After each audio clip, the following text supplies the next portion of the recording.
Alrighty, I was gonna do a quick video. I just got a few new blades in and a new pair of nail clippers. So I was just gonna show you guys a quickie video of how I clean new blades and clean out my old blades as well. So this guy's loaded up with hair. You can either hard blow it out or you can take a force dryer to it. But it's super loud, so I'll save your guys' ears. Another good little trick. Grab the forceps and just kind of pinch and grab all the hair that wants to just stick in all these places. When I run it through the blade cleaner, that'll get a lot of the hair to release, but then it'll stick into my blade cleaner bin, so I prefer to have them just a little bit cleaner before I start actually. But yeah, so sorry, let me find the lens there. A lot less hair getting stuck. My 7 isn't too bad, and my 30 is actually pretty hair free. How nice of it. So this is what I have just been in the habit of using, and it's what I have on hand. I'm not sure that there's not something better. Haven't done much research on that, but usually keep a little Tupperware with the lid, fill it to where it's full enough that if I go to dip a 7 blade in there, I can tip it up on its side and get the blade fully submerged all the way up to here, and I'll get that a little bit too. I should go get my 7 and my 4 as well. So, too much hair.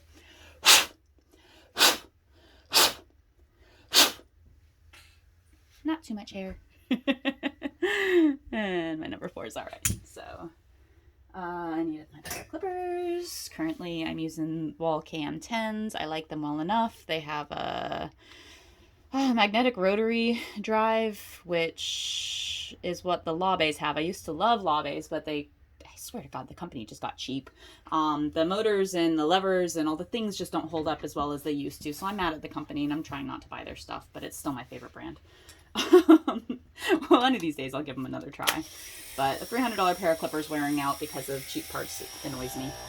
But yeah, so clip a blade on, turn it on, run it through the stiff, shake it out, and then I keep this week's brand is Oster. I don't think it really matters. And then for this, let's see if I can get this close enough for you guys to see. I'm going to scooch in a little. I can do this without getting oil all over my phone. So that point there, that point there, that point there, and that point there. And just let it run for a second. So basically I'm putting oil in all the places where the blade, there you go. So here, down this line, and down this line, because that's where the blade actually interacts, comes into contact. So you can even see the wear marks on a not greasy blade. You can see that shine right there and there. That's where the blade actually rubs against itself. So that's the part you want to keep lubricated. The rest of it's no big deal, and you want to try to keep the oil out of the teeth once you get it clean. So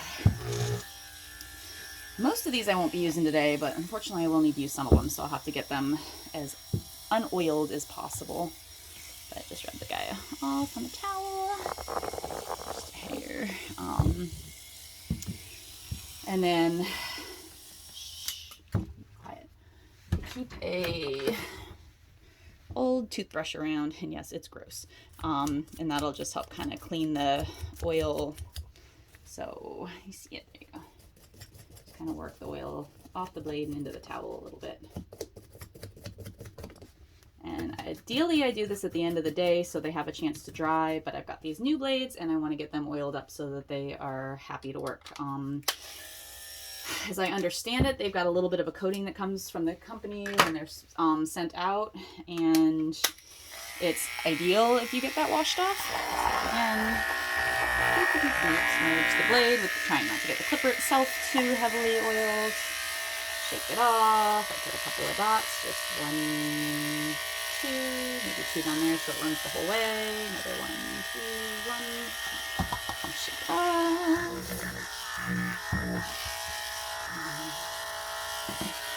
A little, strap it around it. It will start cutting on the towel, so you don't exactly want to. There we go. So that had a chance to run through a good amount, and then just kind of work some of the oil through and off, so you're getting any of the gunk and dog hair, any grossness off of the blade too, while it's nice and moist and easy to remove. So So there's my 5. My 7's still in pretty good shape. Our wall's been very nice, actually. I kind of like this new habit of theirs. They date their blades now. I used to try to date them or mark them or sign them in some way so that I remember what one was opened when. And wall has now taken that effort away from me. It's fantastic.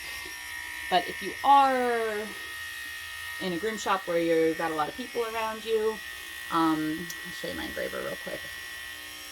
And I think it's a Dremel product, if I remember correctly. It should be sitting right up there. Nope, it's gone in the land of the missing. I'll have to dig it up sometime and I'll show you how I engrave stuff, but that'll have to be another video. I do have work to do today. So again, just kind of, like I said, on this one, I'm going to be using this one today, so I definitely want as much of that oil worked out as possible from the blades itself, because I will show you what happens at some point. It just, the hair like starts to gum up in there until you get some of the oil worked off. So A, you don't want an oily blade on a clean dog, because that'll show in the coat, and B, you the blade starts getting gummed up and it gets hair that just sticks in between the teeth, and then the teeth don't cut anymore because it just pushes the clean hair out of the way. So you end up with lines in your coat. So when you do clean your blades, keep an eye on them. Here goes number 7. Number 30, I trashed my number 10 because it started grabbing hair. It's not sharp enough anymore. So my old number 10 is trashed. The new one's here. This 30's been questionable, but still working.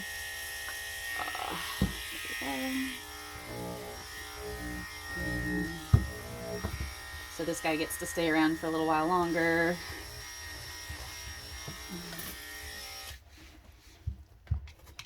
But I'll probably start using the new one today in the comb attachment.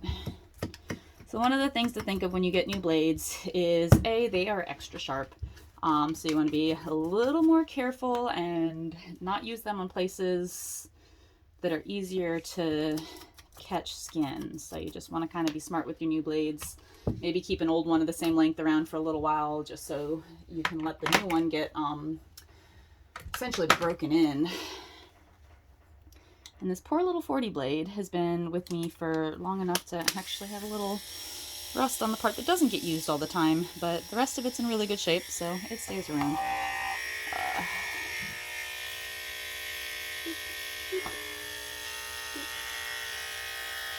Down through there. And the 40 I pretty much solely use on feet pads. Occasionally if I have really goopy corners of the eyes, again this one's been around so long it's not super sharp, so it's relatively safe to use around the eyes and around the lip line, but I prefer something a little longer just to be on the safe side. And again, even though it's a little rusty, there's absolutely no rust in the blades or anywhere that comes in contact with the dog, so I don't have an issue with it.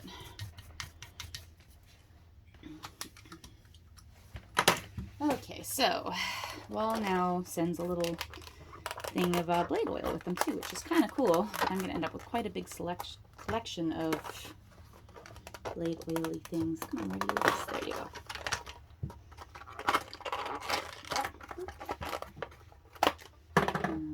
But yeah, so like I said, they tend to come with a little bit of a coating.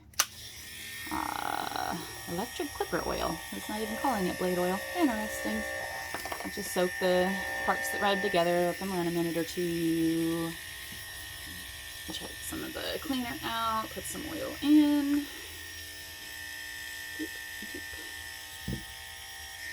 This one I am going to leave running for an actual minute while I open the other package. Like I said, I have a quirky habit of replacing rather than sharpening. I find, let's see, if I pay like $7 to sharpen a blade versus $21 for a new blade, I'm pretty sure the $21 blade lasts more than 3 times longer than the $7 sharpening. So that's kind of where I've come to, is I tend to replace rather than sharpen. And the other thing is too, is I don't have anyone currently that I know and trust and think does a good job. Mostly because I haven't tried anybody in a while. But the people I used to use no longer do it that I know of, and I haven't found anyone new. So I just kind of allow, I just end up buying new blades rather than used ones. So there's my new 10 and my new 30. And again, look how nice they're dated. Isn't that sweet? You guys see that? There we go. So then I get to know what order I've bought blades in, and it helps me in deciding whether it's worthwhile to replace it or just try keeping it clean and making it go and forcing it to live a little longer. But that's usually not a good idea. I said that poor number 10, I should have replaced it last time I placed an order, and I just thought it could make it. It's been annoying me ever since. Mostly just that it wants to get caught, catch all the hair and jam, because something in here gets kind of loosened up and hair can just start getting caught in between the teeth, and then it just jams up and won't run. And I actually tried replacing the lever on this before I replaced the blade, because sometimes the lever wears out, and that can be a problem too for your blades. But I think I'm finding I bought like 10 levers for these because I went a really long time without replacing them, kind of not thinking about it. But yeah, and then so I keep a Tupperware lid, and that way that keeps it clean. It gets a little bit of hair and debris in it every time you do it. So after, I don't know, maybe 6 or 10 uses, it's so loaded with hair that I just end up throwing it out and refreshing it, which is what happened today. But yeah, and then my other newbie for today was my favorite nail clippers. These are them. I like them. Oh look, they even have a nice little handy drawing on the back of how to quick trim a toenail properly. Interesting. Cool. Anyway, but yeah, they like these. They work great. I do find the hacks I do on them is I get really annoyed by the lock lever, the little lock mechanism right there. So I undo the, let's see if you guys can see that. So that little guy there goes in and locks them in place, and they get annoyed and they catch all the time. So I take the little spring off and I rotate that around till it's inside the spring, and then put the spring back on, and then that keeps that from being a problem. Some people like a nail guard. I hate it because I deal with so many different length nails, so it will slip all the way around to there and sit down there. So now they're just stay open and snip easily, and I can fit as much of the toenail in as I need to. I actually a lot of times if I need a nail guard, I use my finger back here and I just kind of push it to the point that I think it is and use my finger to rate the length. But for the most part, it's not necessary. Yeah, stop trying to come around. You stay where I put you. Yep, there we go. Anyway, new toys. Have fun. Have a good day.